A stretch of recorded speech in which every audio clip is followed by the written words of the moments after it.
관광객들로 북적이는 미국 뉴욕 공항의 입국 심사대 앞에서 한 외국 여성이 한국 여권을 당당하게 내밀자 입국 심사관은 굳은 표정으로 이 여성을 어디론가 데려가는데요.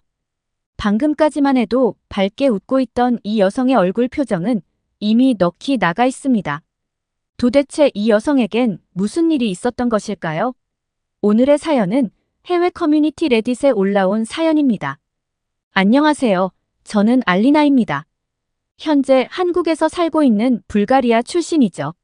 한국에 온 지도 벌써 10년이 넘었고 한국인으로 귀화한 지도 꽤 되었습니다. 오늘은 제가 어떻게 한국과 깊은 인연을 맺게 되었는지 여러분과 저의 특별한 경험을 나누고 싶어서 글을 써봅니다. 저는 불가리아의 수도 소피아에서 자랐습니다. 한국 분들은 아마 불가리아에 대해서 잘 모르시는 분들이 많은 것 같아서 불가리아에 대해서 간략하게 말씀드리자면 불가리아는 역사적으로 유럽에서 가장 오래된 나라 중에 하나예요. 불가리아는 동유럽의 발칸 반도 쪽에 있는데 그리스와 튀르키예와 맞닿아 있죠. 제가 태어나고 자란 곳인 소피아는 불가리아의 수도인데요. 소피아는 발칸 반도 중심에 있어 역사적으로도 중요한 곳으로 고대부터 지금까지 여러 문화와 역사의 흔적이 남아있어서 관광객들에게 인기가 많아요. 알렉산더 네프스키 대성당 같은 멋진 건축물도 많고 비토샤 산도 가까워서 자연 경관도 아름답죠. 게다가 현대적인 면도 있어서 쇼핑몰이나 레스토랑, 바 같은 곳도 많고 젊은이들도 많이 찾는 활기찬 도시랍니다. 언제 기회가 된다면 불가리아에 꼭 놀러와 보세요. 저희 부모님은 불가리아산 장미유를 수출하는 사업을 하셨습니다.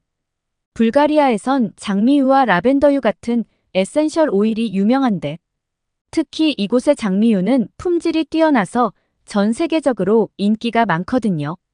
저희 부모님은 장미꽃을 직접 재배하고 정성스럽게 오일을 추출해서 여러 나라에 판매하셨어요.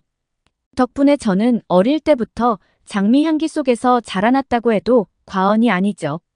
부모님은 항상 바쁘게 일하셨고 저도 성인이 되고 나서 부모님의 사업을 도우며 일을 배웠는데 수출업이라는 특성상 자연스럽게 세계 여러 나라 사람들과 교류하는 비즈니스 비법을 배웠고 부모님은 저에게 어떻게 하면 다양한 문화적 배경을 가진 사람들과 효과적으로 소통하고 신뢰를 쌓으며 거래할 수 있는지 가르쳐 주셨습니다.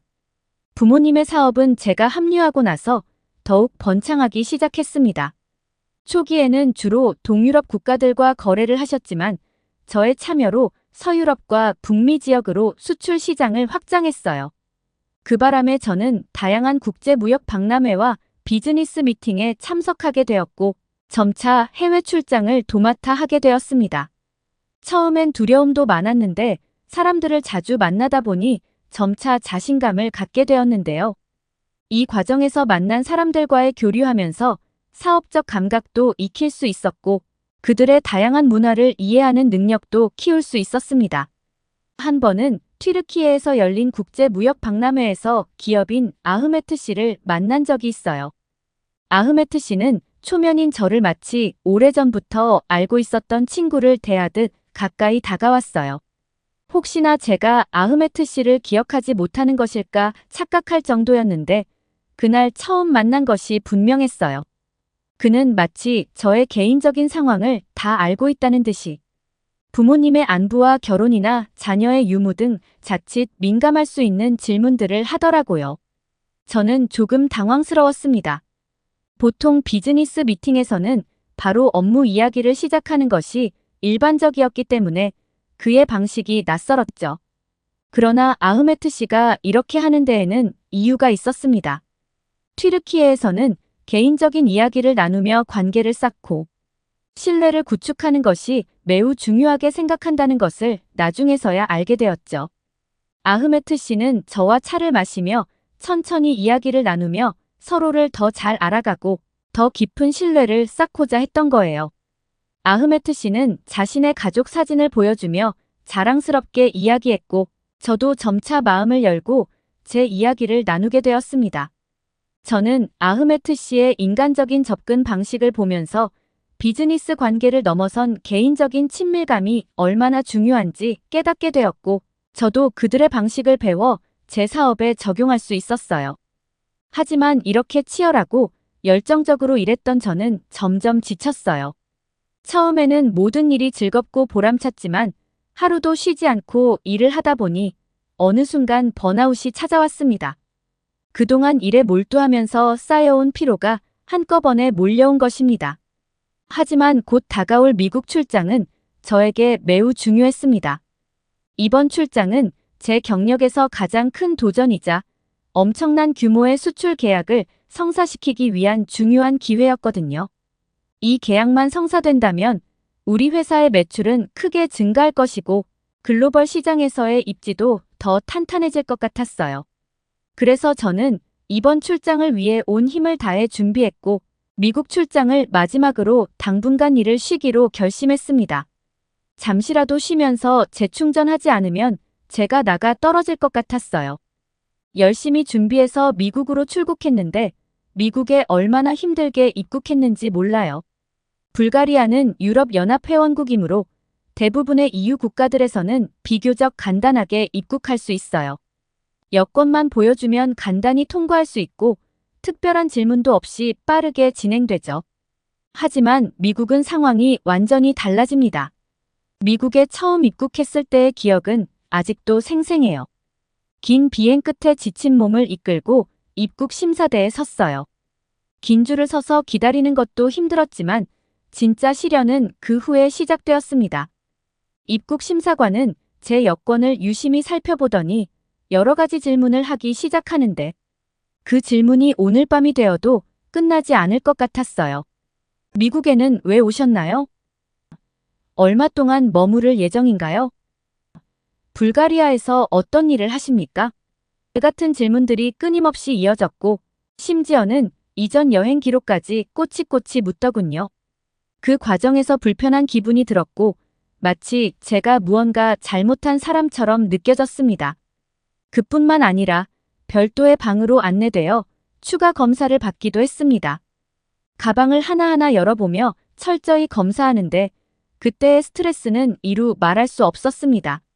몇 시간에 걸친 입국 심사 끝에야 겨우 미국 땅을 밟을 수 있었죠.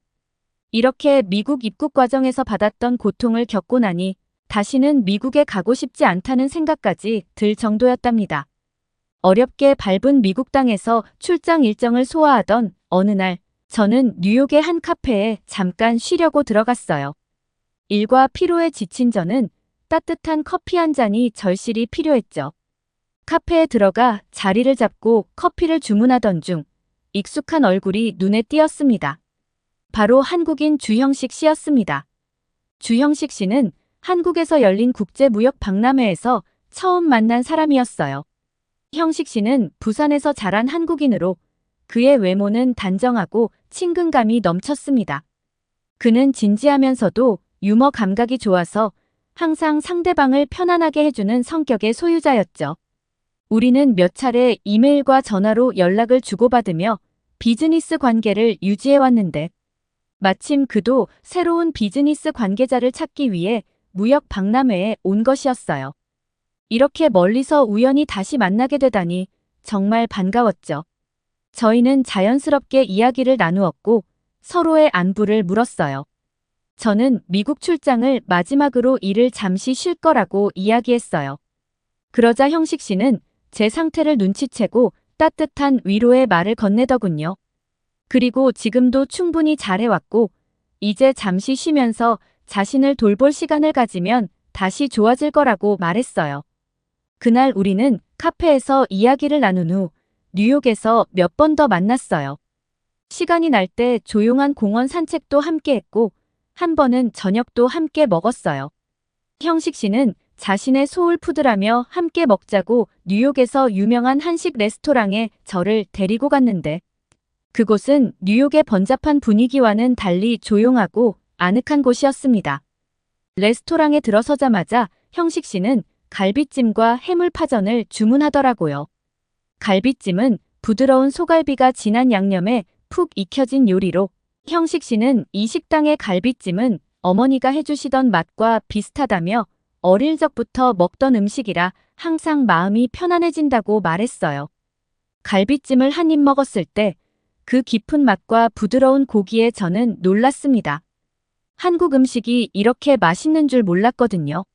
형식 씨뿐만 아니라 저의 소울푸드가 되기에도 충분한 맛이었어요. 제가 정말 맛있다며 이렇게 부드러운 갈비찜은 처음이라고 웃으며 말하니 형식 씨는 만족스러운 미소를 지었어요. 다음으로 해물파전을 먹었는데요.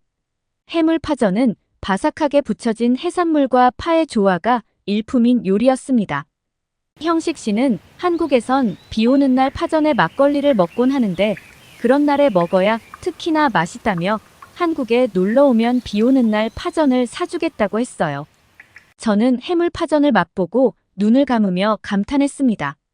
이렇게 바삭하고 맛있는 파전은 처음이었고 정말 특별한 맛이었어요. 만족한 저를 보던 형식 씨는 이렇게 좋아하는 모습을 보니 한국 음식 사줄 맛이 난다면서 일을 쉬는 동안 한국에도 놀러 오라고 하더라고요. 예의상 하는 말 같아서 저도 꼭 가겠다는 대답을 했어요. 형식 씨 덕분에 힘들 줄만 알았던 미국 출장을 수월하게 마칠 수 있었습니다. 그리고 전 다시 불가리아로 돌아가서 저를 돌보는 시간을 보내고 있었죠. 그리고 저는 형식 씨와 계속 연락을 주고받았습니다. 그는 저를 잊지 않고 간간히 격려의 메시지를 보내왔어요. 그리고 저는 형식 씨 덕분에 한국에 대한 호기심이 생기기 시작했어요. 형식 씨는 한국의 문화, 음식, 사람들에 대해 이야기해 주었고 그가 추천한 한국 드라마와 영화들을 보면서 저는 점점 더 한국에 빠져들게 되었죠. 처음 본 한국 드라마는 감정이 풍부하고 이야기 전개가 흥미로웠어요. 시간 가는 줄 모르고 드라마를 본다고 하니 형식 씨는 여러 드라마와 영화를 추천해 주었고 저는 그의 추천작들을 즐기며 한국에 친숙해졌어요. 또한 한국어 공부도 시작했습니다. 한국인인 형식 씨와 대화를 하다 보니 한국어를 배우고 싶어졌거든요. 그래서 저는 온라인 강의를 들으며 한국어를 공부했고 그는 매일 시간을 내어 대화를 나누며 제 공부를 도와주었습니다. 그의 친절한 가르침 덕분에 제 한국어 실력은 빠르게 늘었어요. 그러던 어느 날 형식 씨는 한국어 실력도 확인해 볼 겸 한국에 놀러 오는 것 어떻겠냐는 제안을 하더군요. 안 그래도 한국 여행을 생각하고 있었는데 그의 초대에 저는 설레는 마음으로 한국에 갔어요. 형식 씨와 한국 여행은 잊을 수 없었죠. 정말 재미있는 곳을 많이 데려가줬어요. 한국에 있는 동안 너무 행복했고 형식 씨를 매일 만나다 보니 제가 불가리아로 다시 돌아갈 때쯤엔 저와 형식 씨는 어느 연인들보다 죽고 못 사는 사랑하는 사이가 되어버렸답니다. 그렇게 저희는 장거리 연애를 시작했어요. 한국에서 불가리아에 가는 시간만 해도 20시간이 넘게 걸린다는 거 아시나요? 정말 국경을 뛰어넘는 연애죠. 그래서 우리는 한국과 불가리아 사이에 있는 여러 나라를 다니면서 데이트를 했죠. 장거리 연애의 어려움도 만만치 않았지만 제가 일을 쉬고 있던 터라 형식 씨의 외국 출장지가 정해지면 제가 같이 동행하는 식으로 해서 만났어요. 그때마다 저는 국격의 차이를 심하게 느꼈답니다. 한국인이었던 형식 씨는 쉽게 입국 심사가 진행되는 반면 저는 항상 요주의 인물 마냥 별도의 방에서 대면 심사가 이뤄졌습니다. 특히 캐나다, 일본, 호주, 러시아에서의 입국 심사는 정말 말도 못하게 심했어요. 공항 밖에서 오래 기다려준 형식 씨에게도 미안했지만 저는 그저 사랑하는 사람을 만나러 온 것뿐인데 못 올 사람이 온 것처럼 매서운 눈초리로 질문을 하고 함부로 제 짐을 뒤지는 모습을 보고 나면 마음이 울적해져서 여행을 망친 적도 있어요. 그럴 때마다 마음씨 넓은 형식 씨가 저를 위로해줬어요. 그런 것만 빼면 형식 씨와 해외에서 만남은 너무 좋았어요. 그러던 어느 날 형식 씨는 이번엔 한국으로 또 오라고 하더라고요. 자신의 부모님을 소개해주겠다고 했어요. 저는 올 것이 왔구나 했습니다. 혹시나 그의 부모님이 제가 외국인이라는 이유로 우리 사이를 반대하면 앞으로 어찌해야 할지 고민이 되었었고 형식 씨의 부모님을 만나뵐 걱정에 한국으로 출국하기 전날에는 잠을 한숨도 못 잤어요. 불가리아 출신인 저는 이번이 세 번째 한국 방문이었습니다. 그럼에도 불구하고 한국의 아름답고 편리한 인프라에 매번 감탄하게 되더라고요. 거리를 걷다 보면 깨끗하고 질서 있는 환경, 어디서나 쉽게 접할 수 있는 다양한 편의시설, 그리고 현대적인 건축물들이 눈에 들어옵니다. 특히 지하철과 버스 같은 대중교통 시스템은 매우 효율적이고 편리해서 어디를 가든 불편함이 없었죠. 또한 한국의 거리에는 언제나 활기가 넘칩니다. 상점과 카페, 레스토랑들이 즐비하고 밤이 되면 도시의 화려한 조명이 거리를 더욱 빛나게 하죠. 게다가 어디서든 쉽게 맛있는 음식을 즐길 수 있고 안전하게 거리를 돌아다닐 수 있다는 점도 한국의 큰 장점인 거 알고 계신가요? 그렇게 한국에서 있다 보니 이곳에서 저는 더 오래 머물고 싶다는 생각이 들었고 한국에 정착하고 싶은 마음이 커져만 갔습니다. 형식 씨의 마음도 저와 같았어요. 언제까지 해외에서 어렵게 만나야 하는지 고민했고 그는 하루라도 빨리 저와 결혼하고 싶어 했어요. 형식 씨의 모습에 저 역시도 한국에서 정착해 그와 함께 하기로 마음먹었죠. 그리고 형식 씨 부모님도 다행히 저를 좋게 봐주셔서 우리의 결혼은 속전속결로 진행되었어요. 그리고 머지않아 저는 한국으로의 귀화 신청을 했고 어렵게 한국인이 되었는데요.